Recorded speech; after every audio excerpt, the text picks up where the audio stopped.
Auzubillahiminash-shaytanir-rajeem. Bismillahir-rahmanir-rahim. Assalamu alaikum dear students. Welcome to class 9th English New Syllabus 2025. I'm your English teacher Muhammad Asif. Today we will talk about unit number 1, the savior of the mankind, complete sword exercise. ये exercise आपके लिए आसान और जामे अंदाज में मशक़ी सवालात का मुख्तसर हल पेश किया गया है. Feature of this video lectures: answer the questions while reading. Answer the following questions from exercise: word patterns, word change, identify and label nouns, verbs and conjunction, sentences including different parts of speech, choose the correct adjective, fill in the blanks with the different parts of speech. Reading and critical thinking. Answer the following questions. What kind of fair was held at Okas every year? Answer: a fair was held for political competition at Okas. Next question: at what age did Hazrat Muhammad sallallahu alaihi wasallam start spending time in solitude and meditation in the cave of Hira? Answer है at age of the 38 Hazrat Muhammad sallallahu alaihi wasallam started spending time in solitude and meditation in the cave of Hira. Next question: to whom did the pagan Arabs send a delegation in order to stop the Rasulullah sallallahu alaihi wasallam from preaching? The pagan Arabs sent a delegation to the Rasulullah sallallahu alaihi wasallam's uncle Hazrat Abu Talib to stop his nephew from preaching the message of Allah subhanahu wa ta'ala. What did Michael Hart say about the Rasulullah sallallahu alaihi wasallam? Michael Hart said Muhammad sallallahu alaihi wasallam is the most influential political leader of all times. Next questions from comprehensions. Answer the following questions. How might the geographical description of Makkah Mukarramah influence the reader's understanding of its historical and cultural importance? The geographical description of Makkah Mukarramah influences the reader's understanding as its unparalleled beauty excites the poet's imagination. Their poetry depicts the cultural heritage of the Arabs, and as the birthplace of the Rasulullah sallallahu alaihi wasallam, it reveals the historical background of the region. Next question. What does the emphasis on the Arabs' memory and eloquence suggest about their culture before Islam? Answer: the emphasis on Arabs' memory and eloquence suggests that Arabs possess a remarkable memory and were an eloquent people. They preserved their cultural heritage with their poetic vision. It also presents the distinctiveness of the Arabic language before Islam. Question number 3. What is the importance of anecdote about Hamad and Caliph Walid bin Yazid?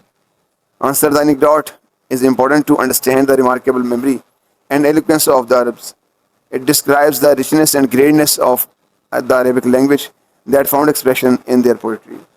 Next, question number 4. What parallels can you draw between the state of civilization described here and the other historical periods of decline and renewal? The state of civilization described that people of both periods were marked by social and political chaos. However, these periods also witnessed the renewal of new civilizations. Question number 5. What challenges did the Rasulullah Khatamun Nabiyyin sallallahu alaihi wasallam face in the proclaiming the oneness of Allah, Tawheed, and the unity of mankind? Answer है the Rasulullah Khatamun Nabiyyin sallallahu alaihi wasallam faced continuous oppression, social and economic boycott, tribal resistance, and family opposition. Question number 6. In what ways did the Rasulullah Khatamun Nabiyyin sallallahu alaihi wasallam elevate mankind to a higher level in both spiritual and worldly domains? Answer is the Rasulullah Khatamun Nabiyyin sallallahu alaihi wasallam elevated the mankind to a higher level in both spiritual and worldly domains by teaching them the true faith, the high moral values, ethical behavior, and relationship. Question number 7. How does the final Quranic verse encapsulate the Rasul and mission of the Rasul Khatamun Nabiyyin sallallahu alaihi wasallam? The verse encapsulates the role and mission of the Rasul Khatamun Nabiyyin sallallahu alaihi wasallam as a witness, bearer of good news, and a warner, and as the one inviting to Allah by His permission, and as a light-giving torch. Question number 8. How does the author view the pre-Islamic Arabs? Write down the examples and the evidence supporting your in references. Answer: the author portrays the pre-Islamic Arabs as the people of remarkable memory and eloquence. They were fond of poetry. On the other hand, they lacked spiritual guidance, as their society was marked by wrong beliefs, social evils, cruelty, and injustice. Use a dictionary to find the following information for each word: imagination, pronunciation इसकी देख सकते हैं students, imagination. Dictionary meaning है to create an idea in mind, part of speech में से ये noun में fall करता है। Remarkable, remarkable. एक्स्ट्रा ऑर्डिनरी इसका डिक्शनरी मीनिंग है और ये एडजेक्टिव है। Composed, composed. क्रिएट, प्रोड्यूस और ये पार्ट ऑफ स्पीच में वर्ब कैटेगरी में फॉल करता है। Preservation, preservation. प्रोटेक्शन और पार्ट ऑफ स्पीच में नाउन कैटेगरी में फॉल करता है। नेक्स्ट पार्ट है हमारे पास use the dictionary to find and write the different word patterns from the word advocate. Okay, complete the chart below by identifying the correct forms of the verb advocate and its related forms. Base word advocate, noun form advocate or advocacy, verb form advocate, adjective form advocative, adverb form advocatively. Next हमारे पास है write sentences using each form of the word advocate.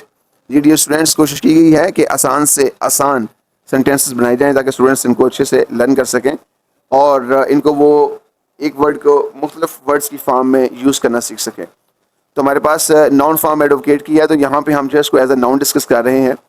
He is an advocate by profession, यानी वो profession के लिहाज से advocate है, वकील है, लिहाजा यहाँ पे हमारे पास एडवोकेट ये ऑब्जेक्ट है इसका और ये नाउन के तौर पर डिस्कस हुआ है। सो वर्ब फॉर्म है अगेन एडवोकेट है। She advocated women's rights.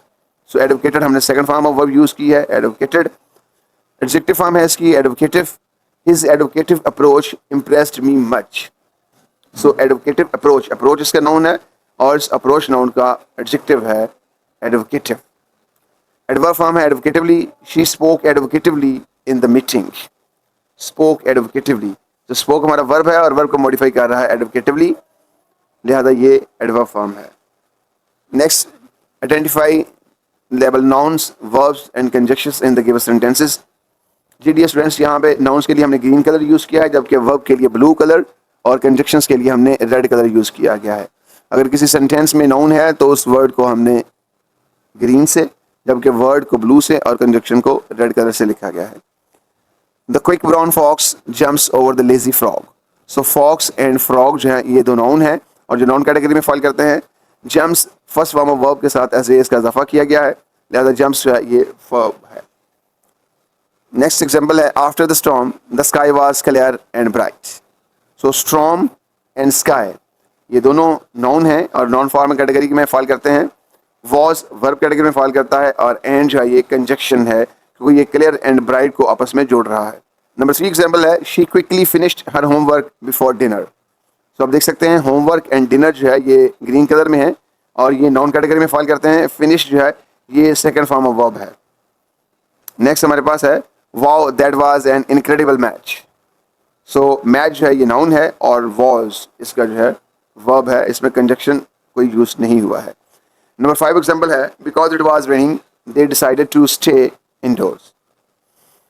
So raining, it was raining, so was raining और decide ये verb है हमारे। टू स्टेज है ये भी verb कैटेगरी में फॉल करता है, ये इन्फिनेटिव verb है इसलिए हमने यहाँ पे इसको तो ब्लू कर दिया लेकिन यहाँ पे इसको हमने डिस्क्राइब नहीं किया, but it is infinitive verb to stay. Next move करते हैं। Write 8 sentences that include at least one noun, verb, adjective, adverb, pronoun, prepositions, conjunction and interjection. तो डियर स्टूडेंट्स मैं आपको टेबल थोड़ा समझाता चलूँ। यहाँ पे हमने एक जो है एग्जांपल लिखी है और ऊपर जो है इसकी कैटेगरी जो है पार्ट ऑफ स्पीच में noun, verb, adjective, adverb, pronoun, preposition, conjunction and interjection जो है मेंशन किया गया है। और इस सेंटेंस में, इस एग्जांपल में जो भी हमारे पास जो है जिस कैटेगरी में जो वर्ड फॉल करता है उसी को हमने यहाँ पे मेंशन किया गया है। सो फर्स्ट सेंटेंस है wow She ran quickly to the park and play. So, wow जो है ये कंजक्शन कैटेगरी में फॉल करता है। wow जो है ये इंटरजेक्शन कैटेगरी में फॉल करता है। she हमारे पास जो है ये pronoun कैटेगरी में फॉल करता है। ran वर्ब कैटेगरी में फॉल करता है। क्विकली चूँकि मॉडिफाई कर रहा है ran को कि वो कैसे दौड़ती है, वो तेज़ी से दौड़ती है। सो क्विकली जो है ये एडवर्ब फॉर्म में कैटेगरी में फॉल करता है। इसके अलावा टू द पार्क है। द पार्क, पार्क में हमारे पास जो है पार्क नाउन के तौर पर आता है और ये नाउन के तौर पर इसको डिस्कस किया गया है। एंड जो है ये कंजक्शन है, ये पार्क को और प्लेड को जो है ये दोनों को मिला रहा है। एंड जो है इसको हमने यहाँ पे कंजक्शन में एंड प्लेड जो है ये अगेन जो है वर्ब कैटेगरी में फॉल करता है। एग्जाम्पल नंबर 2 है, ओह she bought an amazing dress for the party but forget her shoes completely. Oh interjection category में फॉल करेगा। शी प्रोनाउन के तौर पर इस्तेमाल हुआ है, जबकि बॉट जो है ये सेकंड फॉर्म ऑफ वर्ब है बॉट की। अमेजिंग जो है ये एडजेक्टिव है जो कि ड्रेस को मॉडिफाई कर रहा है और ड्रेस बजाते खुद जो है ये नाउन है, जबकि फार हमारे पास जो है ये प्रेपोजिशन के तौर पर हमारे पास आया है। द पार्टी में पार्टी हमारे पास जो है ये नाउन है। फॉरगॉट हमारे पास वर्ब है, second form of forget. Her shoes में चूंकि हर जो है ये मॉडिफाई कर रहा है शूज़ को और बता रहा है कि ये शूज़ किसके हैं, लिहाजा हर शूज़ में हर हमारे पास पोजेसिव एडजेक्टिव है, लिहाजा हर को हमने एडजेक्टिव कैटेगरी में लिखा है। शूज़ हमारे पास नाउन है, लिहाजा इसको नाउन कैटेगरी में लिखा है। कम्प्लीटली ये हमारे पास एडवर्ब है, सो कम्प्लीटली एडवर्ब के तौर पर यहाँ डिस्कस हुआ है। एग्जाम्पल नंबर 3 है, hurrah the team won the match and celebrated it with the big party and dance happily. Hurrah ये इंटरजेक्शन है। द टीम में टीम हमारे पास नाउन है, won second form of verb है। द मैच में मैच हमारे पास नाउन है एंड कंजक्शन के तौर पर इस्तेमाल हुआ है। Celebrated second form of verb है। It as a pronoun discuss हुआ है, विद प्रेपोजिशन के तौर पर डिस्कस हुआ है। अब बिग पार्टी में बिग जो है एडजेक्टिव है, जबकि पार्टी जो है वो नाउन है एंड कंजक्शन के तौर पर इस्तेमाल हुआ है। डांस्ड अगेन जो है ये हमारे पास वर्ब है और हैप्पीली हमारे पास एडवर्ब के तौर पर डिस्कस हुआ है। एग्जाम्पल नंबर 4 है, yikes the tall building collapsed completely because it was unsafe during the storm. Yikes जो है क्योंकि ये एक्सप्रेशन को शो कर रहा है और ये साइन भी आपको नजर आ रहा है, लिहाजा ये इंटरजेक्शन है। द टॉल बिल्डिंग में टॉल चूंकि मॉडिफाई कर रहा है बिल्डिंग को, लिहाजा टॉल जो है ये एडजेक्टिव है। बिल्डिंग हमारे पास जो है वो नाउन है। कोलैप्स्ड हमारे पास सेकंड फॉर्म ऑफ वर्ब है, लिहाजा वर्ब कैटेगरी में फॉल करती है। कंप्लीटली चूंकि मॉडिफाई कर रहा है कोलैप्स को, सो कोलैप्स वर्ब है और वर्ब को मॉडिफाई करने वाला एडवर्ब होता है, लिहाजा कंप्लीटली ये हमारी एडवर्ब कैटेगरी में फॉल करता है। बिकॉज दो सेंटेंस को आपस में जोड़ रहा है, लिहाजा ये इंटरजेक्शन है। इट वाज अनसेफ, इट जो है हमारे पास प्रोनाउन है, वाज हमारे पास वर्ब है, जबकि अनसेफ जो है ये एडजेक्टिव है। ड्यूरिंग प्रेपोजिशन है। द स्टॉर्म में स्टॉर्म हमारे पास जो है वो नाउन है। नंबर 5 एग्जाम्पल है, yay I found a beautiful flower in the garden and picked it nicely. Yay हमारे पास जो है ये इंटरजेक्शन है। आई हमारे पास प्रेपोजिशन है। फाउंड हमारे पास वर्ब है। अब ब्यूटीफुल फ्लावर में ब्यूटीफुल जो कि मॉडिफाई कर रहा है फ्लावर को, लिहाजा ब्यूटीफुल हमारा एडजेक्टिव है। फ्लावर नाउन के तौर पर डिस्कस हुआ है। इन द गार्डन में इन हमारे पास प्रेपोजिशन है।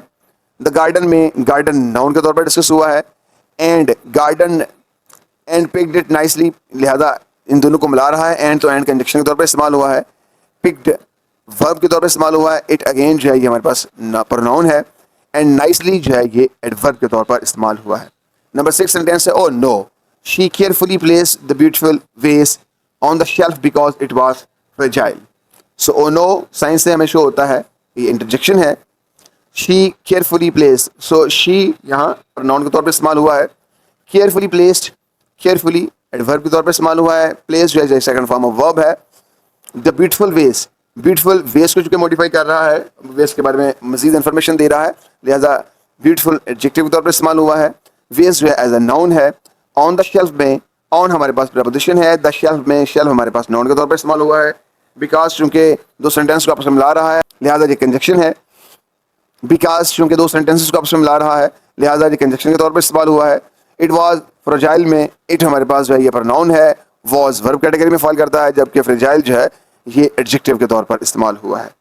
तो नेक्स्ट हमारे पास है number 7, Bravo they worked hard honestly on their project and it turned out amazing. Bravo interjection है। दे हमारे पास प्रेपोजिशन के तौर पर, ब्रावो इंटरजेक्शन है। दे हमारे पास प्रोनाउन के तौर पर इस्तेमाल हुआ है। वर्कड हार्ड ऑनेस्टली में worked as a second form of verb, hard हमारे पास एडजेक्टिव के तौर पर, ऑनेस्टली हमारे पास जो है ये एडवर्ब के तौर पर इस्तेमाल हुआ है।